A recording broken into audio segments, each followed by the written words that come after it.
नमस्कार। आप सुन रहे हैं रेडियो हिंदुस्तान और मैं हूं आपके साथ आरजे अंजू।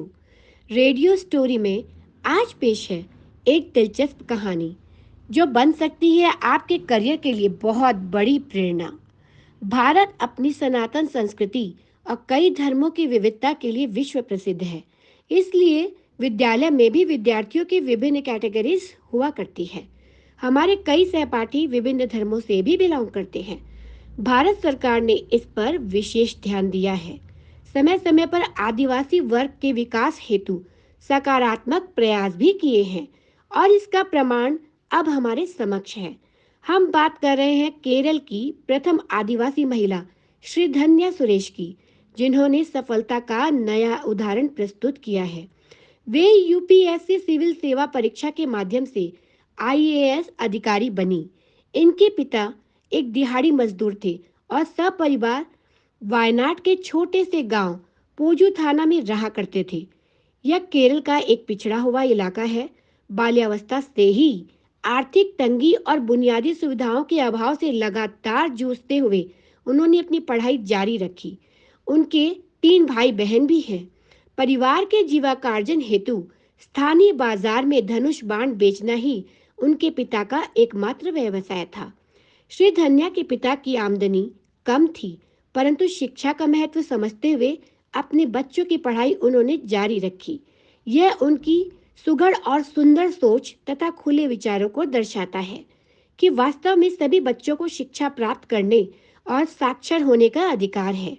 यही वजह है कि श्री धन्या अपनी शिक्षा दीक्षा बगैर किसी व्यवधान के पूरी कर पाई। वायनाड से ही अपनी प्रारंभिक यानी 10वीं और 12वीं की पढ़ाई पूरी की। तत्पश्चात कालीकट के कोझीकोड में सेंट जोसेफ कॉलेज में जूलॉजी में ग्रेजुएशन किया। आगे श्री धन्या ने कालीकट विश्वविद्यालय से अप्लाइड जूलॉजी में पोस्ट ग्रेजुएशन बेहतरीन अंकों से पास किया। कॉलेज की पढ़ाई पूरी होने के बाद उनकी रुचि यूपीएससी सिविल सेवा परीक्षा में बैठने की जगी, परंतु इसके पूर्व उन्हें एक नौकरी की आवश्यकता थी। इसलिए उन्होंने केरल सरकार के अनुसूचित जाति और जनजाति विकास विभाग में क्लर्क के रूप में कार्य करना आरंभ कर दिया। इतना ही नहीं, उन्होंने वायनाड की महिलाओं के लिए जनजातीय छात्रावास के वार्डन का पद भी संभाला और कार्यरत रही। अपनी सर्विस के दौरान ही उनकी भेंट आईएएस अधिकारी श्री राम राव से हुई। उन्होंने श्री धन्या को सिविल सेवा में जाने का मार्ग दिखाया।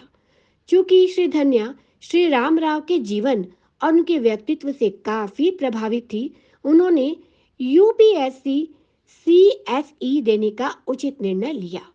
इसके लिए श्री धन्या ने अनुसूचित जनजाति विभाग द्वारा दी जाने वाली कोचिंग कक्षाओं में प्रवेश ले लिया और अपने पहले 2 प्रयास में वे असफल भले ही रही, परंतु उम्मीद का दामन बिल्कुल नहीं छोड़ा। वर्ष 2018 में उन्होंने यूपीएससी सिविल सेवा परीक्षा प्रीलिम्स और मेंस को क्रैक भी कर लिया, परंतु सब कुछ इतना सरल नहीं था। आर्थिक तंगी से वे अब भी जूझ रही थी। यूपीएससी इंटरव्यू देने के लिए उनके पास पर्याप्त रकम भी नहीं थी। ऐसे समय में जब श्री धन्या का परिवार अपनी आर्थिक समस्या के कारण यूपीएससी इंटरव्यू के लिए दिल्ली जाने के लिए उनके लिए ट्रेन की टिकट बुक करने में असमर्थ रहा, तब उनके मित्र काम आए। उनके मित्रों ने 40,000 रुपए का इकट्ठा कर दिल्ली में उनके रहने का प्रबंध भी किया और आईएएस इंटरव्यू के लिए उन्हें दिल्ली भी भेजा। आखिरकार श्री धन्या का पुरुषार्थ, उनका अथक परिश्रम करना सार्थक रहा। उन्होंने यूपीएससी सीएसई इंटरव्यू को पास कर ही लिया।